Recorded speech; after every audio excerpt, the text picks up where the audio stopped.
All right. So, welcome to, I don't even know what we're going to call this. We Black. Well, this is SMG. Yeah, so this is the end of year celebration for SMG, which is the Saturday Men's Group. It's a golf club. How long? This is Richard Lewis. I'm Richard Badger. We Black in Golf. Richard Lewis, SMG. Yeah.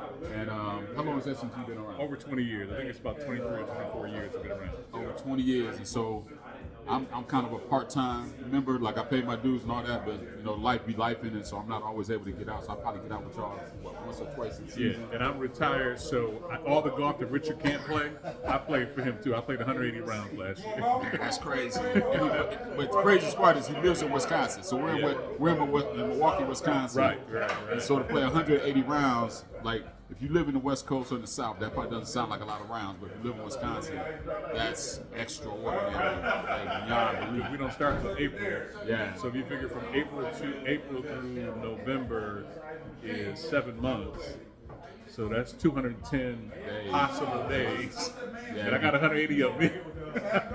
So hats off to Richard Lewis. So it's funny because in the SMG group there's three Richards. There's Richard Badger, Richard Lewis, and Richard Roundtree. I like to refer to us as the three kings because the nomenclature of Richard means king or royalty. So you got Tree, you got Lewis, you got Badger. So it all works out. So one of the things we want to talk about today is the greatness of our blackness within the game of golf as it pertains to apparel. So as you can see, Brother Lewis here has on a lot of Eastside Golf apparel. I'm rocking my Eastside Golf apparel. Yeah.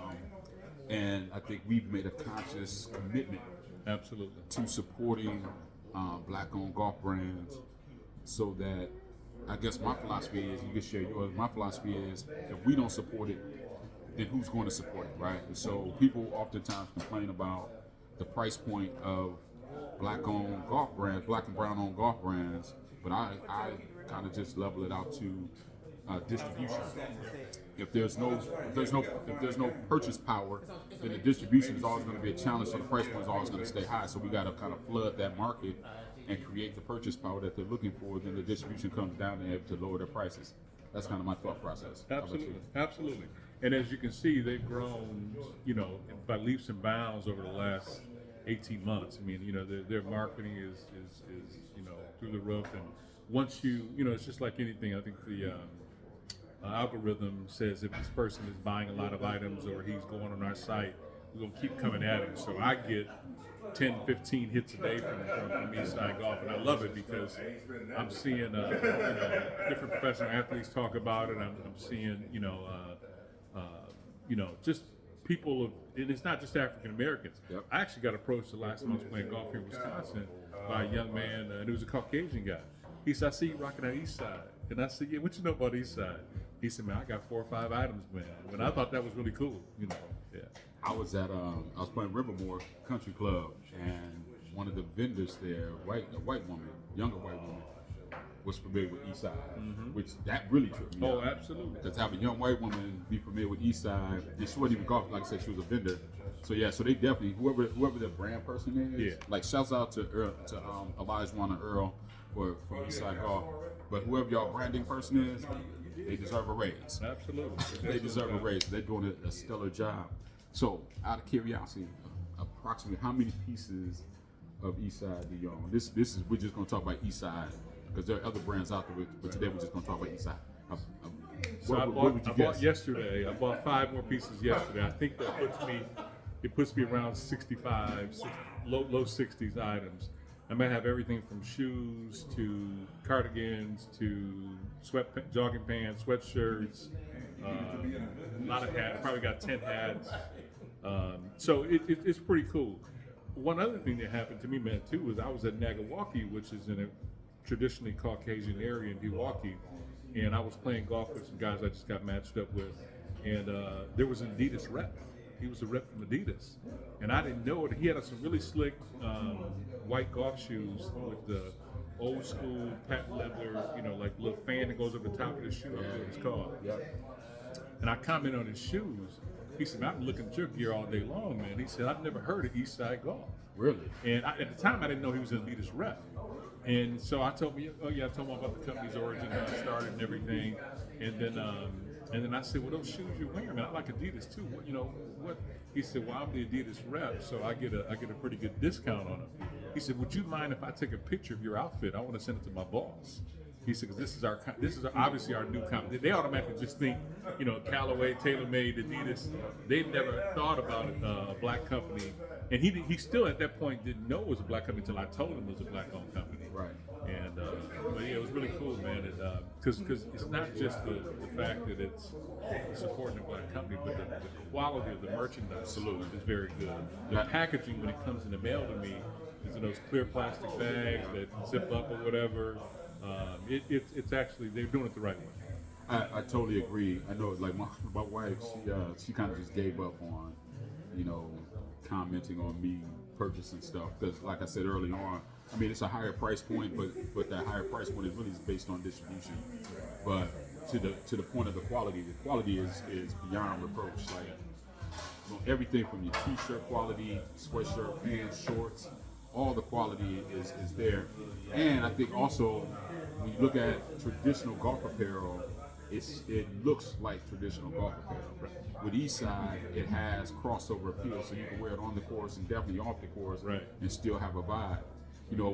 With me kind of running an organization called We Black We Golf, it kind of makes sense that I wear black apparel, black-owned golf apparel.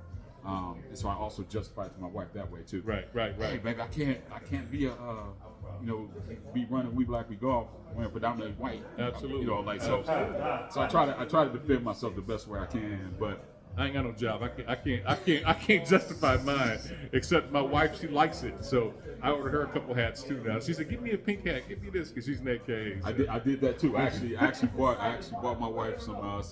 So when Eastside dropped the women's line, I actually bought her a sweatsuit, an Eastside sweatsuit. Say, hey, now we can rock it out together. Right. But no, I love Eastside Golf. I love how they're creating and really building on the culture that I like to think that We Black We Golf is also trying to build on. And it's almost different demographics. We're looking at the new golfers, you know what I'm saying? So we're trying to introduce the game of golf, but then Eastside comes in, they have already the traditional golfer that's looking at changing their style within the game. So it's all love. And when you look good on the course, you at least feel like you're going to play good on the course. You feel that way. It doesn't always resonate, at least not on every hole, but at least you have one part of the game that you can stand out on. And how traditional golfers is, it takes one hole that you play well that you're going to talk about the rest of the day. The other 17 holes you can give a damn about, right? Well, I started playing this game in 1990, so 34 years ago. And I remember when Tiger went pro, I think it was like 94, 93, at Brown Deer Golf Course. Yeah, like 96, 98. Okay. So whatever that was, I have pictures. I was there the first day when he came to play at the GMO. And I have pictures of what I was wearing on the golf course that day. And it was a big straw hat. It was a funky material shirt. It was baggy beige pants with cleats in them. But that was the golf gear back then. And it was the two-tone shoes. I had on the white shoes with the brown around, like the saddle shoes. And the big cleats on them, the saddle shoes and cleats. And I thought I was fly. And I look at what I was wearing on the course then versus what we wear now, and what's going to attract the younger golfers. Because my sons don't really golf yet, but they got my son in New York is the one that bought my first piece of Eastside gear, and he doesn't even golf, but he rocks the gear. He rocks the gear. And then I had seen Richard with something prior to that, and I was like, yeah, my friend Richard Badger wears that stuff. So he got me hooked on it. You got me hooked on it. And now, of course, I've lost my mind. Well, let me apologize for the addiction. Absolutely. I apologize to your wife as well. Yeah. But yeah, I mean, for those who are standing on the outside looking in, wondering why we do what we do it to support our culture. We do it to create a culture, and to support. It's not just about supporting the brand, but it really is about supporting a culture, and the brand just happens to be within it. So I want to thank you, man, for your time. Absolutely, This is kind of the first piece of content that I've ever done, and Richard Lewis is the first person to take part in that content. So, he looks better on film than I do. It's a great thing. Wait, I need to show. I ain't just got the hat. Look at him. It's the coat. Can they see the pants too? Yeah, let's load up. Check it. So, yeah, got the backpack. got the shoe bag on. See, he still has a job. I can't buy all that kind of stuff. So yeah, it's you know. We love it. Yeah, we love it, man. Everywhere I go, man, people appreciate it. When I was just in Dallas, some brothers came up to me when I was in Dallas, and it was like, it was 3 guys, and one of them was like, that's the logo I was telling y'all about. So they're talking amongst each other as I'm walking out the clubhouse. Right. You know, It and they happens stop. all the time. Yeah, and they stop me, and so we have a whole conversation. So this is actually just the brand alone is building community. Yeah. Just on the brand alone, not even talking about it, not even playing golf, but just the brand alone. So I was at Bucks game a couple days ago, and I got my mother-in-law down on the floor. And we're down on the floor, and one of the ushers came up to me and said, "Man, I like that outfit, man." And I had on beige Eastside pants with the Sweet Man sweatshirt, and this white coat here. But yeah, they noticed it right away. Like I said, Elijah's the founder. Earl is the co-founder. But Elijah is actually kind of the creator of Eastside Golf. And then we got Joel here. He has his Eastside. 1961. Yeah, yes, a 1961 series on. Joel, they want to see your outfit and talk about it. We're live here. And just so you know, I have that hoodie as well.